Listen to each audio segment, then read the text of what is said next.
Rich Dad, Poor Dad is a personal finance book by Robert Kiyosaki that contrasts two different approaches to money, work, and life. The book is built around the lessons Kiyosaki learned from two father figures while growing up in Hawaii: his biological father, the poor dad, and the father of his best friend, the rich dad. Although both men were intelligent and hardworking, they had very different beliefs about money, which led to very different financial outcomes. The book's main message is that financial success is not determined by how much money you earn, but by how well you understand money and make it work for you. The two dads, two mindsets about money. Poor dad was highly educated, held a PhD, and worked in government. He believed in traditional success. Go to school, get good grades, find a secure job, and work hard until retirement. He valued job security, steady paychecks, and benefits. However, despite his education, he struggled financially and lived paycheck to paycheck. Rich Dad, on the other hand, had little formal education but built businesses and investments that generated income. He believed that schools do not teach financial education and that people must learn about money on their own. He focused on acquiring assets, taking calculated risks, and building systems that made money even when he was not working. Through these two perspectives, Kiyosaki introduces the idea that mindset matters more than academic qualifications when it comes to wealth. Lesson 1. The rich don't work for money. One of the book's most famous lessons is that the rich do not work for money. Instead, money works for them. Kiyosaki explains that many people become trapped in what he calls the rat race. They work hard, earn a salary, pay taxes, cover expenses, and then repeat the cycle every month. As income increases, expenses often increase as well, keeping people stuck. Rich Dad taught that fear and desire control most people's financial decisions. Fear of not having money forces people to accept jobs they dislike, while desire for material things pushes them to spend more. Wealthy individuals learn to control these emotions and focus on building assets that generate passive income. Lesson 2. Why teach financial literacy?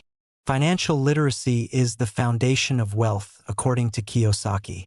He defines financial literacy as the ability to understand how money flows through income, expenses, assets, and liabilities. A key concept in the book is the difference between assets and liabilities. Assets put money in your pocket, such as rental property, businesses, stocks, bonds, and royalties. Liabilities take money out of your pocket, such as personal homes with mortgages, car loans, credit card debt, and unnecessary expenses. Kiyosaki argues that many people mistakenly believe their house is an asset, when in reality it often acts as a liability due to maintenance costs, taxes, and interest payments. The rich focus on buying assets that generate cash flow, while the poor and middle class often accumulate liabilities that drain their income. Lesson 3. Mind your own business. This lesson encourages readers to focus on building assets rather than relying solely on a paycheck. Kiyosaki explains that most people spend their lives working for someone else's business instead of developing their own financial foundation.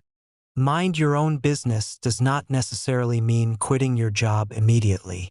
Instead, it means using your job income to invest in assets such as real estate, businesses, or investments that grow over time. The goal is to eventually have enough passive income to cover living expenses, allowing financial freedom. Lesson 4. The history of taxes and the power of corporations. Kiyosaki discusses how the wealthy legally minimize taxes through corporations and financial structures. He explains that taxes were originally meant for the rich but ended up burdening the middle and lower classes.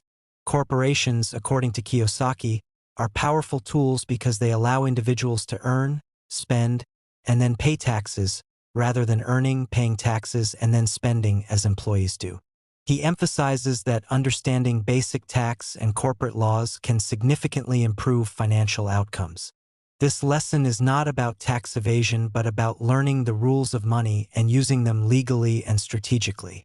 Lesson 5. The rich invent money. In this chapter, Kiyosaki emphasizes creativity and opportunity recognition. Wealthy individuals see opportunities where others see risk or obstacles. Financial intelligence allows them to invent money by structuring deals, investing wisely, and solving problems creatively. He stresses that being wealthy is not about luck. It is about education, experience, and the ability to see opportunities others miss. People who say, "I can't afford it," close their minds, while those who ask, "How can I afford it?" open themselves to creative thinking. Lesson 6. Work to learn, not to earn. Kiyosaki criticizes the idea of specializing too narrowly in one skill.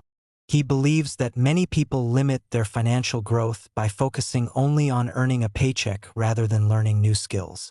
Rich Dad advised working to gain knowledge in areas such as sales, marketing, accounting, investing, and leadership. These skills are transferable and help individuals build businesses and investments. According to Kiyosaki, financial success requires a combination of technical knowledge and people skills. Overcoming obstacles to wealth.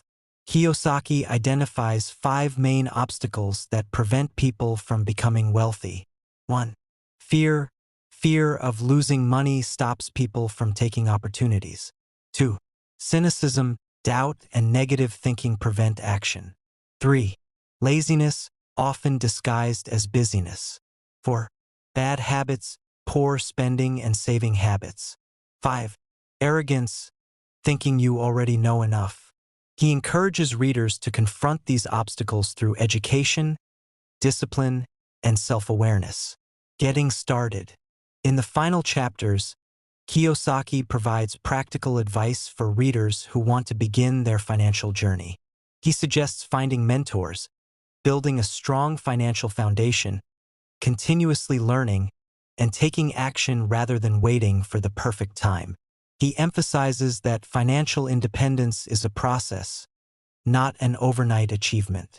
Small, consistent steps, such as investing wisely and improving financial education, can lead to long-term success.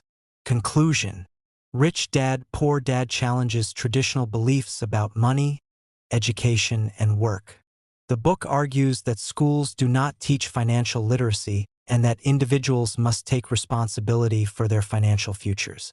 By focusing on assets, financial education, and mindset, readers can escape the rat race and achieve financial freedom.